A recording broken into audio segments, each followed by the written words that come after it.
क्या आप भी हरिद्वार जाने का प्लान कर रहे हैं? यदि हाँ, तो ये वीडियो आपके लिए ही है।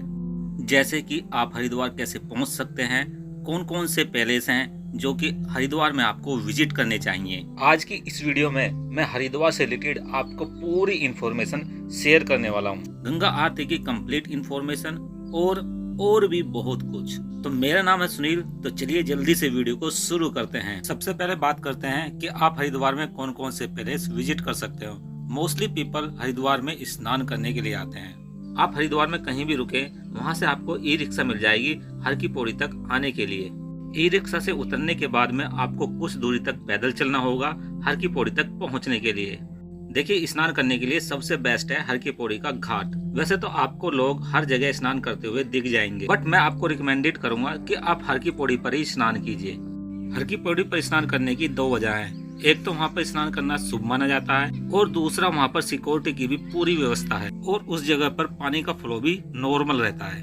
आप अपने फुटवेयर हर की पौड़ी तक नहीं ले जा सकते, आपको वो पहले ही जमा करने होंगे। अब बात करते हैं गंगा आरती के बारे में। आपका सबसे बेस्ट पार्ट होगा गंगा आरती को अटेंड करना।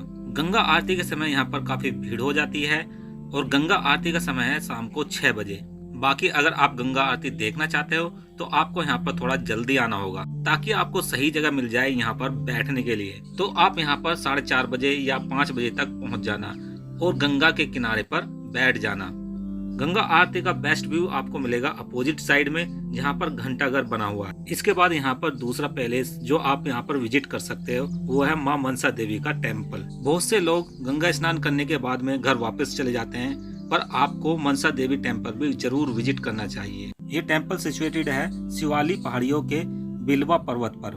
यहाँ जाने के दो तरीके हैं, एक रोपवे से जिसे उड़न खटोला भी कहते हैं और दूसरा आप यहाँ पर सीढ़ियों से पैदल भी जा सकते हैं। और एक तीसरा तरीका भी है, यहाँ पर रोड भी बनी हुई है जिससे आप स्कूटी के द्वारा भी यहाँ पर पहुँच सकते हैं। मनसा देवी स्टार्टिंग पॉइंट पर पहुँचने के लिए आपको यहाँ पर बहुत से रिक्शा भी मिल जाएंगे। अब आगे की इन्फॉर्मेशन ध्यान से सुनिए। मनसा देवी टेम्पल पहुँचने की टाइमिंग है सुबह 7 बजे से शाम को 5 बजे। टिकट का प्राइस है 199 रुपीज आना और जाना। आप यहाँ से चंडी देवी टेम्पल और मनसा देवी टेम्पल दोनों की कंबाइंड टिकट भी ले सकते हो। सुबह 7 बजे के बाद टिकट की लाइन लंबी हो जाती है और ऊपर माता देवी के दर्शन की लाइन भी लंबी हो जाती है। तो मेरी सलाह ये रहेगी कि आप यहाँ पर मॉर्निंग में 5 से 6 बजे तक पहुँच जाना। तो यहाँ पर टिकट शो करके आप एंट्री कर पाओगे और यहाँ पर वेटिंग एरिया भी बना हुआ है और यहाँ पर आपको खाने पीने के भी ऑप्शंस मिल जाएंगे। आपका टिकट डिस्प्ले में शो होने के बाद में आप रोपवे में एंटर कर पाओगे। इसके कैबिन में मिनिमम 2 और मैक्सिमम 4 लोग बैठ सकते हैं और ट्रॉली को नीचे से ऊपर जाने में 7 से 10 मिनट लग जाते हैं। ऊपर बैठे हुए आपको बहुत से औसम नज़ारे दिख जाएंगे और रोपवे की कैबिन में बैठे हुए आपको सीढ़ियों वाला रास्ता भी दिख जाएगा। जो आपने रोपवे की टिकट ली है उसी को आपको संभाल के रखना है। वापसी आने पर वही टिकट आपको दिखाना है। रोपवे से उतरने के बाद में आपको थोड़ा पैदल चलना होगा और आप मंदिर के गेट पर पहुंच जाओगे। वहाँ पर आपको बहुत सारी शॉप्स नजर आएंगी जहाँ पर आप थोड़ी बहुत शॉपिंग भी कर सकते हो। ब्रेकफास्ट और लंच के लिए भी आपको बहुत सारी शॉप्स नजर आ जाएंगी। मंदिर में फोटोग्राफी अलाउड नहीं है। मंदिर में दर्शन करने के बाद आप उस जगह पर आ सकते हो जहाँ पर आपको गंगा नदी का अच्छा व्यू दिख जाएगा। यहाँ पर खड़े होकर आप एक अच्छा व्यू का नजारा ले सकते हो। इसके बाद आप रोपवे के थ्रू वापस नीचे पहुँच सकते हो। यदि आप सीढ़ियों से जाने का सोच रहे हो तो मैं आपको बता दूं, लगभग 700 सीढ़ियाँ या 800 सीढ़ियाँ आपको चढ़नी होंगी। इसको कवर करने में लगभग 1 से 1.5 घंटा आपका लग जाएगा। इसके बाद नेक्स्ट पैलेस जो आप यहाँ पर विजिट कर सकते हैं वो है चंडी देवी का टेम्पल। ये नील पर्वत पर सिचुएटेड है। मनसा देवी के टेम्पल की तरह इस मंदिर की भी बहुत मान्यता है और यहाँ पर भी रोपवे बना हुआ है। इसका टिकट आप स्टार्टिंग पॉइंट से ले सकते हो। हरिद्वार रेलवे स्टेशन से चंडी देवी मंदिर के स्टार्टिंग पॉइंट की दूरी है लगभग 4 किलोमीटर और यहाँ तक पहुँचने के लिए आपको आसानी से ई रिक्शा या ऑटो यहाँ से मिल जाएंगे। हल्की पौड़ी घाट के अलावा भी हरिद्वार में काफी सारे घाट बने हुए हैं, वहाँ पर भी आप विजिट कर सकते हो।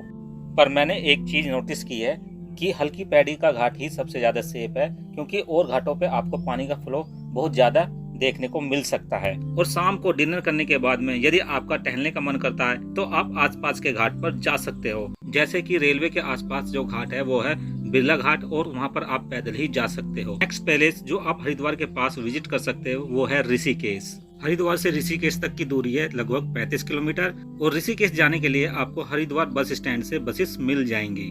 या फिर आप ऑटो के थ्रू भी ऋषिकेश पहुंच सकते हो। या तो आप ऋषिकेश में एक रात का स्टे कर सकते हो या फिर आप हरिद्वार जाकर शाम को ऋषिकेश पहुंच सकते हो। यदि आप ऋषिकेश जा रहे हो तो आपको ऋषिकेश में बहुत ज्यादा जाम देखने को मिल सकता है। ऋषिकेश में आप बहुत सारे प्लेस विजिट कर सकते हो, जैसे कि राम झूला, लक्ष्मण झूला, घाट और भी बहुत कुछ।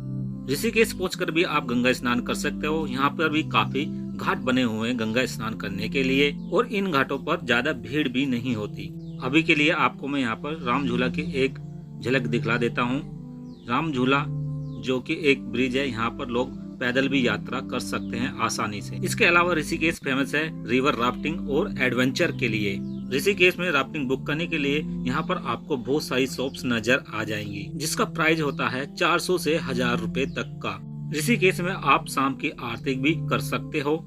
राम झूला के नियरेस्ट घाट है शत्रुघ्न घाट, और यदि आपको गंगा नदी क्रॉस करनी है तो आप बोट के थ्रू दूसरी तरफ जा सकते हो, जिसका किराया रहता है 10 से 15 रुपए। राफ्टिंग का जो एंडिंग पॉइंट है वो राम झूला के बिल्कुल पास में ही है। अब बात करते हैं कि आप हरिद्वार कैसे पहुंच सकते हो। यदि आप बाई ट्रेन आना चाहते हो तो इंडिया के बड़े बड़े शहरों से आपको काफी ट्रेनें मिल जाएंगी। यदि आप बाई बस आना चाहते हो तो आपको दिल्ली या बहुत से बड़े शहरों से बसेस मिल जाएंगी हरिद्वार पहुंचने के लिए। न केवल ओवरनाइट बस, आपको दिन के समय भी बस मिल जाएंगी और बस का किराया रहता है लगभग 700 से 800 रुपए। यदि आप बाय फ्लाइट आना चाहते हो तो नियरेस्ट एयरपोर्ट है देहरादून एयरपोर्ट। अब बात करते हैं कि आप कहां पर स्टे कर सकते हो। मैं आपको सजेस्ट करूंगा कि आप रेलवे स्टेशन के आसपास कहीं पर भी स्टे कर सकते हो। यहाँ पर आपको बहुत सारे ऑप्शंस मिल जाएंगे। बजट के अकॉर्डिंग लग्जरी और नॉर्मल दोनों ऑप्शंस आपको यहाँ पर मिल जाएंगे। हरिद्वार में बहुत सारी धर्मशालाएं भी बनी हुई हैं, आप वहाँ पर भी स्टे कर सकते हो। अब बात करते हैं बेस्ट टाइम टू विजिट। तो आप यहाँ पर पूरे साल में कभी भी आ सकते हो, हर सीजन में यहाँ पर लोग पहुँचते हैं। अगर आप यहाँ पर समर में भी स्नान करोगे तो आपको पानी बहुत ठंडा लगेगा। तो दोस्तों वीडियो में आज इतना ही। यदि आपको वीडियो से नॉलेज मिली है तो वीडियो को लाइक शेयर करना ना भूलिए।